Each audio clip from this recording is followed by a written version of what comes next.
Humanity had always walked the delicate line between power and restraint. Their technological prowess rivaled even the oldest galactic civilizations, but they were known for their unwavering commitment to peace. For centuries, the Terran Union had chosen a policy of non-involvement, watching from the sidelines as the great powers of the galaxy engaged in endless cycles of war and diplomacy. To the Galactic Coalition, a loose federation of alien species bound by necessity, humanity was little more than an advanced but disinterested race, content to stay within its borders, far from the tumult of interstellar conflict. That was until the war with the Zarnak Empire began to spiral out of control. The Zarnak were not like the other enemies the Coalition had faced. They were ruthless, expansionist, and technologically formidable. Their relentless conquest had brought world after world under their iron rule, and despite the Coalition's efforts to resist, their forces were dwindling. Star systems that had once proudly stood in the Coalition's ranks were falling, one by one, to the Zarnak war machine. In desperation, the leaders of the Galactic Coalition convened to discuss a new strategy. They had exhausted their resources, stretched their fleets thin, and were losing ground at an alarming rate. The only remaining option, though fraught with risk, was to seek the involvement of the one power that had remained on the sidelines: humanity. Chancellor Aarkes of the Veridani, the Coalition's lead diplomat, was the first to speak during the emergency session. The Terrans have the resources we need, their fleets, their technology. They could be the turning point in this war. His voice was steady, but the desperation was clear in his eyes. We've always respected their neutrality, responded Commander Lyra Estier of the Jeltari. But this is different. If the Zarnak continue their advance, there will be no Coalition left to protect. Other voices joined in, some in agreement, others in opposition. The Coalition had long understood that forcing humanity into the war could backfire, but their situation had become dire, and so the decision was made. Humanity would be brought into the conflict by any means necessary. Diplomatic overtures were sent to Earth, cloaked in pleas for aid. Humanity, true to its nature, hesitated. The Terran president, Elias Durant, knew what this meant. Durant had spent decades reinforcing Earth's position as a peaceful power. The Terran Union had no desire to become embroiled in a galactic war that had nothing to do with them. "We understand your plight," Durant said in a hollow conference with the Coalition leaders. His image flickered across the vast council chamber, his expression calm but resolute. "But humanity has always sought peace. We will provide humanitarian aid, medical supplies, and resources. But we cannot commit to military involvement." Behind Durant, his advisors exchanged concerned glances. They knew that the Coalition would not accept this as the final word. And they were right. It wasn't long before the Coalition, growing more desperate with each passing day, resorted to a dangerous gambit. They manipulated intergalactic trade routes, disrupting critical supplies to Earth and its colonies. They spread rumors through back channels that humanity was secretly in league with the Zarnak, forcing Earth into a corner. The Terran Union, renowned for its patience, was pushed too far. Durant's tone shifted in his next communication with the Coalition. "You've left us no choice," he said, his voice colder now. "We will engage, but understand this. Humanity will not be your pawn." The decision was made. Earth's fleets, long hidden in the shadows of their outer colonies, began to mobilize. For centuries, humanity had focused inward, perfecting technologies that the galaxy had never seen. Their warships were sleek and deadly, their weaponry sophisticated beyond imagination. Humanity had never been averse to war. They had simply avoided it. As the first human fleets moved toward the front lines, Coalition leaders breathed a sigh of relief. They had what they needed, a new force, fresh and powerful, to tip the balance against the Zarnak. But they did not understand what they had just unleashed. Humanity's patience was not weakness, and their neutrality had not been a sign of disinterest. It was restraint, born of an understanding that once they were involved, the conflict would change permanently. The galaxy, content to underestimate humans, had no idea of the tactical brilliance and technological firepower that would soon reshape the battlefield. And so, with a heavy heart but unshakable resolve, humanity entered the war.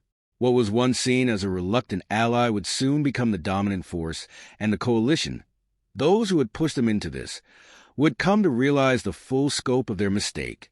The war was no longer just between the coalition and the Zarnak. Now, it was humanity's war.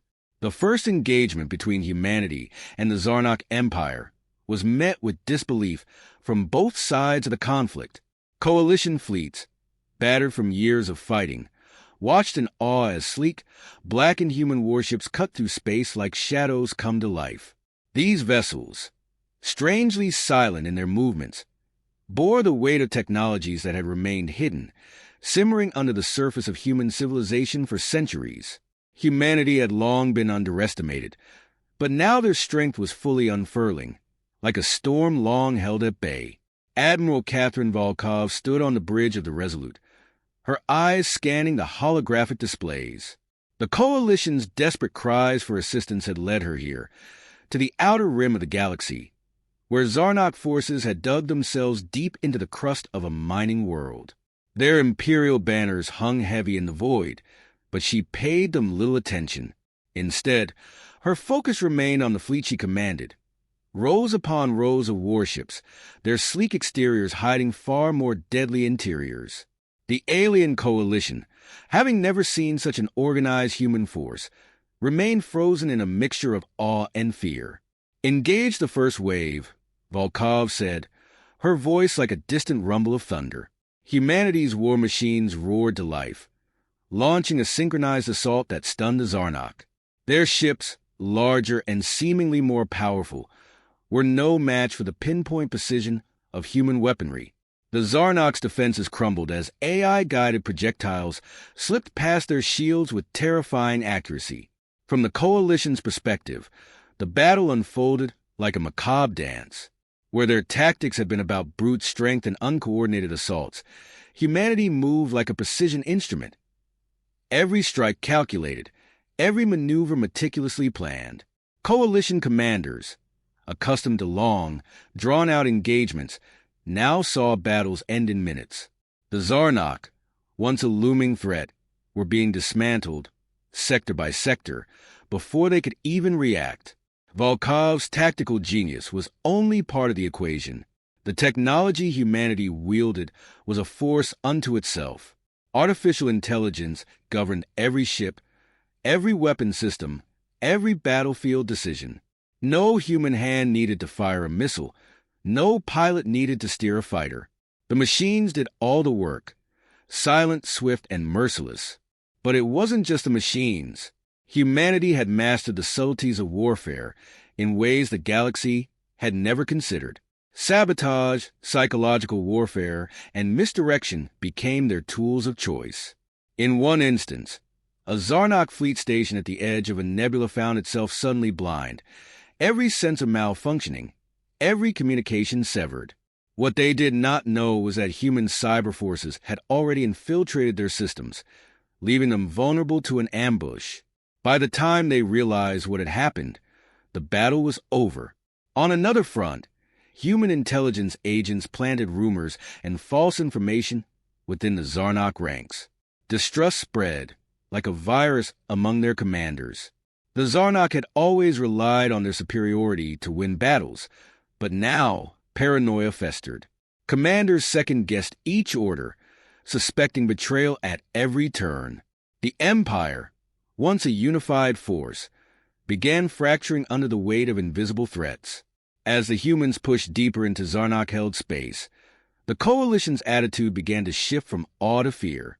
The war had initially been about survival against the Zarnak, but now it was clear that the humans were no longer just fighting for the Coalition's sake. They were reshaping the battlefield, bending it to their will, and taking control of entire star systems. What had begun as a plea for help had become something far more dangerous, a force that was no longer content with simply defending, but actively conquering. Chancellor Aarkes watched the reports come in from the front lines, his mind racing. The Coalition had believed they were merely unlocking a new weapon in their arsenal by forcing humanity into the fight. They hadn't expected this level of dominance. The humans were rewriting the rules of war, and with each battle, it became clear that their involvement had spiraled beyond anyone's control. Back on the Resolute, Volkov studied the aftermath of the latest battle. Zarnok ships drifted, lifeless in the void, their hulking frames silent testaments to the power humanity had unleashed. She stood for a moment, considering the next move. It was time to push deeper, to cut to the heart of the Empire. Prepare for the next strike, she commanded, her gaze hardening. There was no hesitation, no second-guessing. Humanity had entered the war reluctantly, but now they were driving it forward with unstoppable momentum. The Coalition had wanted them involved, and now they could only watch as the humans tore through their enemies like fire through dry grass. But something darker was beginning to stir, a realization that perhaps humanity's involvement had gone too far. What had once seemed like salvation was now slipping into something more sinister, and the galaxy was beginning to feel the weight of humanity's relentless push forward. The final battle against the Zarnok was brutal, swift, and definitive. Entire sectors were now under Terran control. The once feared Zarnok Empire, reduced to scattered remnants, struggling to survive amidst the ruins of their once great dominion. Humanity's rise had been meteoric, and where there had once been balance, there was now an undeniable shift in galactic power. Admiral Catherine Volkov stood on the bridge of the Resolute, her sharp eyes fixed on the stars. The Zarnok homeworld lay conquered behind them, its towering spires now little more than broken shells. What had once seemed like an indomitable force had crumbled under humanity's precision and unrelenting strategy. The Galactic Coalition, relieved to see the Zarnok threat destroyed, had not yet grasped the full ramifications of what had just transpired. "The final system is secure," reported Lieutenant Wei, his voice steady but with a hint of hesitation. Even among the Terrans, there was a growing realization that this was no longer just about survival.